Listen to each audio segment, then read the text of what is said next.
que me había quedado. Va de nuevo. Bueno, para los que llegaron Gracias. tarde y se lo perdieron. No a usted, gracias por avisarme porque no me había yo percatado. Ok, vamos a ver. Vamos a ver, ¿por qué no quiere jalar esto ahora? Un momento. Estamos experimentando dificultades técnicas. A ver si ahora sí.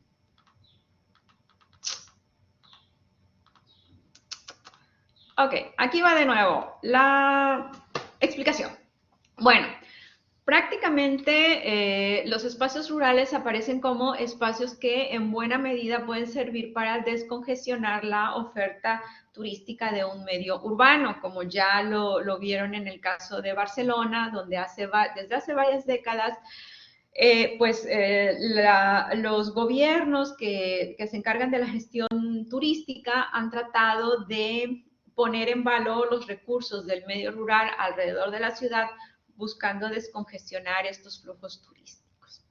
Los espacios rurales aparecen como otro de los principales espacios donde el turismo se implanta, ¿no? No al nivel del turismo en el espacio litoral o en el espacio insular, que hasta hoy en día, ¿no? Continúa siendo el espacio más consumido por el turismo, tanto nacional como por el turismo internacional. Tampoco a la par del turismo urbano, ¿no? Hay algunas ciudades que están en la costa y que presentan esa dualidad de espacio insular o litoral y de turismo urbano, pero hay otras que están más hacia el interior, ¿no? Y no tienen esta misma connotación o no tiene ese mismo significado o esa misma fuerza de atracción para el turista. Entonces, en esos casos, los espacios rurales han podido servir en alguna medida para consolidar la oferta turística de manera secundaria. El espacio rural es consumido por el turista que va a la ciudad o por el turista que va a un espacio de costa. Sin embargo, hay algunos espacios del turismo internacional que, bueno, pues por la calidad y el nivel que tienen, se han posicionado en la mente del consumidor internacional. Entonces, prácticamente el medio rural es consumido principalmente por el turismo nacional, pero como les acabo de comentar, en algunos casos por la calidad y por el nivel del recurso turístico que se ofrece y que solo se puede encontrar en el medio rural, pues evidentemente que estos productos turísticos pues son demandados, ¿no? Por esos nichos en particular. Por ejemplo, está el caso de quienes practican el turismo de alta montaña. Hasta hoy en día, pues las altas montañas no se han podido reproducir de manera artificial, entonces casi todas están enclavadas en determinadas cordilleras. La mayoría de los 8000 están en el Himalaya y concretamente pues pertenecen a dos países, ¿no? Nepal o Bután. Entonces, estos dos países como consecuencia de este turismo de alta montaña, pues prácticamente, aunque tienen una ventana del turismo muy, muy corta, en realidad es la temporada de primavera, ¿no? Que son unos 2, 3 meses, cuanto mucho, pues solo en esos 2 o 3 meses logran obtener ingresos, los ingresos que a otro destino le lleva obtenerlos durante un año, ¿no? Entonces ustedes pueden darse cuenta de la importancia que tienen, a pesar de que sean consumidos de manera muy, muy puntual a lo largo del año, estos recursos turísticos, este nicho de turismo para el caso de estos países en particular. El turismo de alta montaña es que además es muy, muy caro. Entonces, no podríamos hablar de una masificación en el sentido de que las montañas son ecosistemas frágiles, pero nunca podríamos hablar de una masificación al nivel de lo que, por ejemplo, se encuentra en Barcelona. Otros espacios de turismo ya no de tan alta montaña, ¿no? Pero pues sí de un poco más bajos podrían ser, o por ejemplo, un caso clásico es el de los Alpes, ¿no? Que es esta cordillera enclavada entre Suiza, Italia, Francia y de manera menor en algunos otros países del centro europeo, donde también bueno, concretamente de ahí nace la palabra alpinismo, ¿no? desde finales del siglo XIX, concretamente a principios del siglo XX, comienza a ser una oferta interesante para el turismo nacional, desde luego, pero también para el turismo internacional. Y en este caso, al igual de lo que sucede en los Himalayas, pues hay una oferta de muy, muy, muy alta montaña, o sea, quienes llegan y quienes se encumbran, por así decirlo, pero también hay una oferta turística del medio rural en el valle, ¿no? Que no es tan exigente como la alta montaña, pero pues que también a partir del paisaje, ¿no? De la calidad del paisaje, logra posicionarse en la mente del consumidor. Para hacer alpinismo hay que tener muy, muy buena condición, pero para hacer senderismo en los valles no es necesario tener tan buena condición. Entonces, en este sentido, pues se pone en valor tanto la alta montaña como la zona de los valles en una oferta de turismo activo. Y si no quieren tener una oferta de turismo activo, pues siempre la pueden complementar con algún otro recorrido cultural o con los propios recorridos gastronómicos. Otra parte importante del turismo en el medio rural es aquella que se desarrolla concretamente en los espacios protegidos o en las áreas naturales protegidas. Esta se diferencia un poco de la oferta en el turismo rural porque evidentemente la calidad de la conservación y la calidad del paisaje es como una etiqueta, ¿no?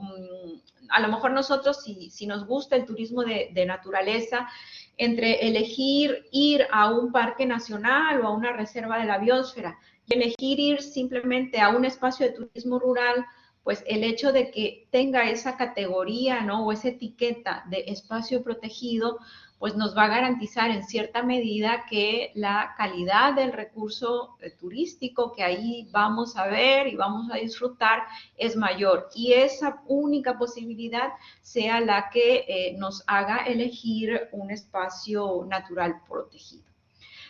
Bueno, en el mundo casi el 10% de la población mundial está o entra dentro de alguna de las distintas categorías de protección que existen en la actualidad. Y evidentemente, pues piensen ustedes en el mundo, piensen en países que tienen estos, por ejemplo, estos glaciares impresionantes, ¿no? Como en los de Argentina o también los de Nueva Zelanda o algunos de Islandia, pero también podemos encontrar, como en el caso de los parques en Tanzania o en otros espacios de la macrorregión africana, lugares donde vemos a algunos de estos grandes mamíferos, ¿no? Que evidentemente tienen un atractivo sumamente interesante, sobre todo pues a partir de estos safaris fotográficos, ¿no? Entonces la oferta es muy, muy variada. Por lo regular, cada país tiene pues algún área natural protegida que es consumida en buena medida por el turismo internacional. A veces no necesariamente es porque sea la más bonita, ¿verdad? Pero puede ser porque es la más cercana. Por ejemplo, en el caso de nuestro país, en el caso de México, las áreas naturales protegidas alrededor de Cancún y de la Riviera Maya, como Siancán, que bueno, esa sí es una preciosidad de verdad. Siancán es muy consumido por el turismo internacional, pero si Siancán estuviera, no sé, como por Guanajuato, pues a lo mejor no tendría un consumo de turista internacional tan alto, porque en este caso Siancán pues aparece como un espacio de atracción secundaria para el turista que visita la Riviera Maya y Cancún. Entonces, en esa medida también no solo el medio rural, sino las áreas naturales protegidas son utilizadas como atractivo secundario por algún tipo de turista internacional. Otra de los segmentos, ¿no? Que se desarrolla en los espacios urbanos, perdón, en los espacios rurales, pero más cercanos al medio urbano, pues es esta oferta de turismo activo, ¿no? No es ir a hacer montañismo allá en el Himalaya, ¿verdad? Sino discurrir por senderos trazados, más o menos trazados, ¿verdad?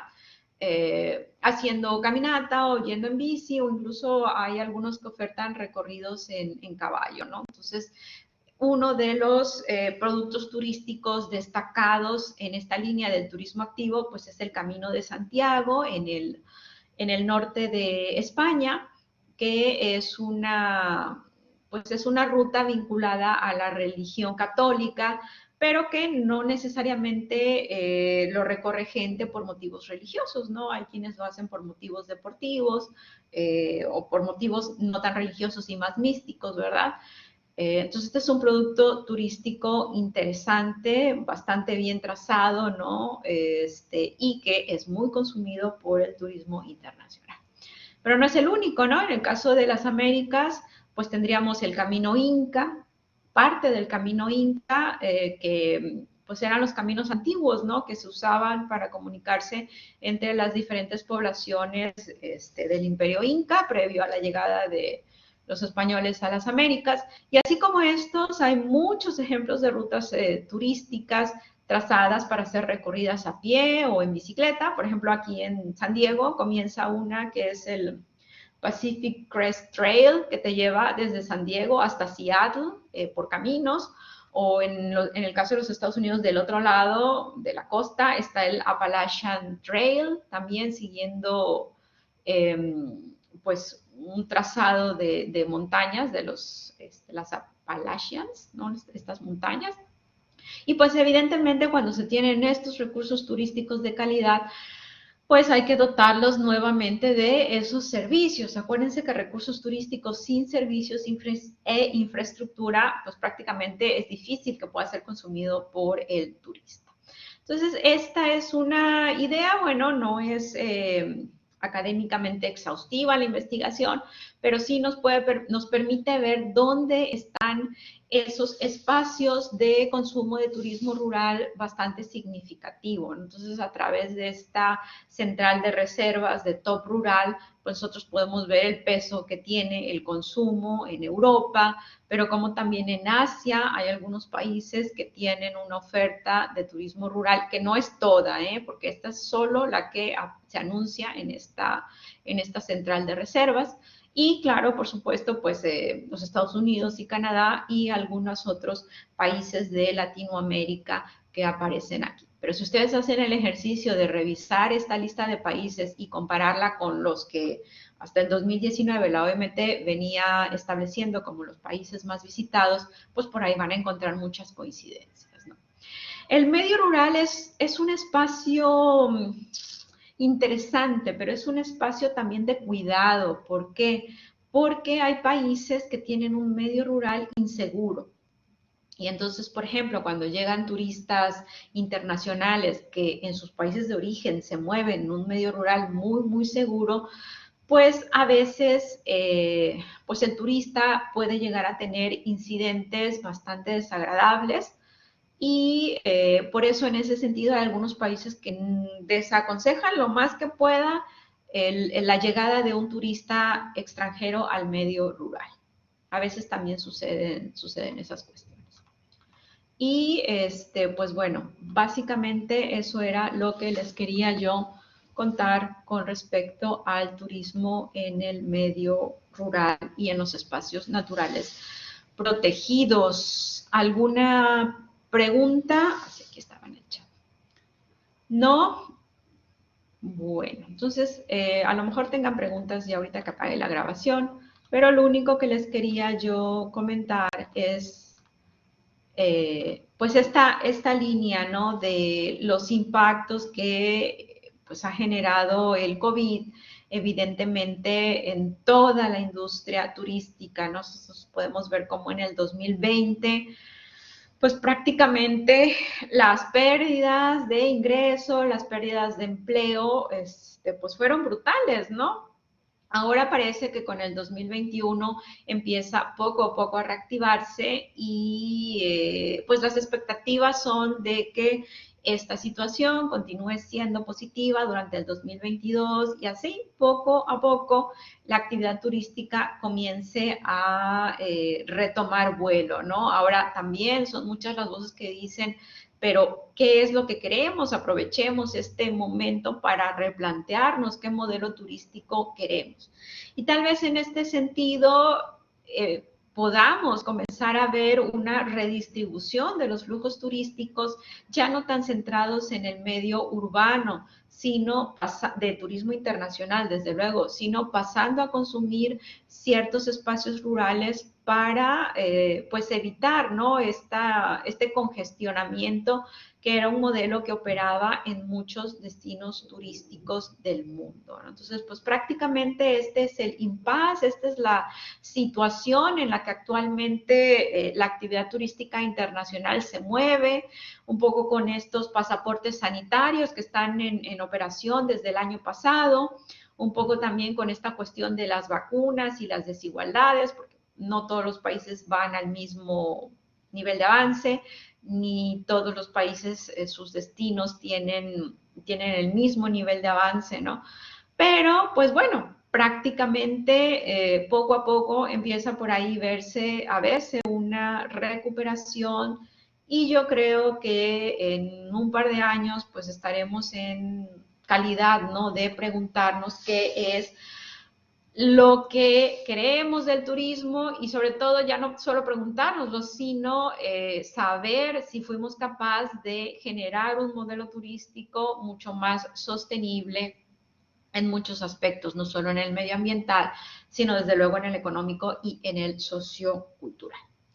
Así que, queridísimos y queridísimas, pues prácticamente con esto estaríamos terminando la tercera unidad. Antes de que apague yo de que termine yo de grabar, perdón, y pasemos a los comentarios que quieran realizar o preguntas o dudas que tengan, pues hacer como este cierre, ¿no? Prácticamente a lo largo de este curso hemos conocido cuál es la dinámica del turismo internacional, nuevamente hasta antes del COVID, ¿verdad?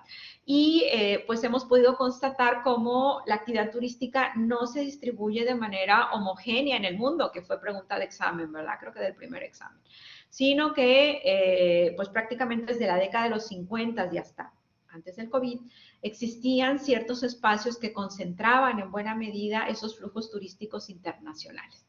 Ahora, ¿por qué los concentraban? Desde luego porque tenían recursos turísticos importantes, pero eso no era lo único, porque en la segunda y tercera unidad vimos cómo también el que existiera una infraestructura, el que existieran servicios de apoyo, el que existiera una conectividad aérea, porque el avión sigue siendo el principal medio de transporte del turista, ¿verdad? El que se dieran todas esas cuestiones que soportan en buena medida el atractivo turístico y hacen un producto, un recurso turístico y un producto turístico, son las que permiten explicar por qué hay ciertos países, por qué dentro de esos ciertos países hay ciertos destinos que concentran la mayor cantidad del turismo internacional. ¿Por qué tampoco es homogéneo el turismo? Bueno, porque también sabemos que hay países que tienen un mayor poder adquisitivo, y si tienen un mayor poder adquisitivo, les resulta mucho más sencillo a su población, por lo menos económicamente hablando, ¿verdad? Pero les resulta mucho más sencillo el pasar vacaciones en el extranjero. En esta línea, desde la década de los 50 del siglo pasado, pues venimos viendo cómo los Estados Unidos, el Reino Unido y Alemania y Francia aparecen de manera tradicional como los países que más turismo mandan al extranjero. Y así se mantenía la cosa hasta que por ahí de la década de los 90, pero sobre todo en el 2000, pues China, con su enorme cantidad de población, ¿verdad?, quita los candados para que su ciudadanía pueda pasar vacaciones en el extranjero. Y la entrada de China al mercado turístico internacional, pues genera, pues hoy sí que genera un efecto tan grande como el del COVID. Básicamente, en muy pocos años, y a ustedes les parecerá toda una vida, ¿verdad? Pero hablando de eras geológicas, 20 años no es nada. Prácticamente en menos de 20 años, China se posiciona como un país que emite turismo al extranjero, no alcanza hasta el 2019 a desplazar a Francia, ¿verdad? pero se queda muy, muy cerca y si no hubiéramos experimentado el COVID, seguramente que ahorita China ya sería el principal país que más turismo emite y el país que más turismo recibe y desde luego el país que más gasto turístico genera en el extranjero, ¿no? Entonces, hemos visto cómo hay países tradicionales y está China, que es un país pues ya en vías de convertirse en un país tradicionalmente receptor y emisor de los flujos turísticos, pero que hace 20 años era un país emergente, ¿no? Y todo esto, evidentemente, continúa impactando en la distribución heterogénea de los flujos turísticos en el extranjero. ¿Qué otras razones contribuyen a que el turismo no se presente de manera similar en todo el mundo? Pues estarían también las condiciones del destino. Cuando los destinos experimentan inseguridad, violencia, terrorismo, epidemias, ¿verdad? Más locales, no la del COVID, que fue pandemia, pues todas estas situaciones también impactan en el consumo del turista. Por lo regular, el turista, hay un turista que requiere de un destino muy seguro, hay otros que requieren de otro no tan seguro, pero por lo general consumen destinos turísticos donde hay un cierto nivel de seguridad. ¿Por qué? Porque desde luego es importante, porque aunque andemos de vacaciones, requerimos cierta certidumbre al momento en el que desarrollamos la actividad turística, ¿no? Y pues ya en la última unidad vimos y nuevamente constatamos que el turismo no se distribuye de manera homogénea. ¿Por qué? Porque en los espacios litorales y en los espacios de costa hay una mayor cantidad de consumo de turismo internacional. Vemos también cómo algunas ciudades son importantes espacios de recepción del turismo internacional y en menor medida, quiero decir, estarían los espacios de turismo rural, algunos sumamente demandados por la calidad de la oferta turística, como, bueno, ya vimos el caso del turismo de alta montaña, ¿no? Sobre todo los Himalayas, más que los Alpes, pero sobre todo los Himalayas. Y también en el caso del turismo, del enoturismo, algunos espacios de las distintas rutas del vino, ¿no? Que hay a lo largo y ancho del mundo, las que hay aquí, por ejemplo, en California, las que hay en Chile, en Argentina, las que hay en España, en Italia, en Portugal, en Alemania, incluso las que muy probablemente en un futuro comenzará a haber en China, porque China desde hace ya varios años ha entrado a la producción de vino y al parecer pues está teniendo un éxito interesante como productor de vino, no todavía como un país que oferte una experiencia enoturística. Pero hey, ya saben cómo es China, tiene mucho potencial y no es de extrañar que también en pocos años, cuando las condiciones se comiencen a normalizar, lo que sea que eso va a significar, pueda posicionarse como un espacio de enoturismo, quizá a la par de otros espacios ya consolidados. Pues bueno, con esto voy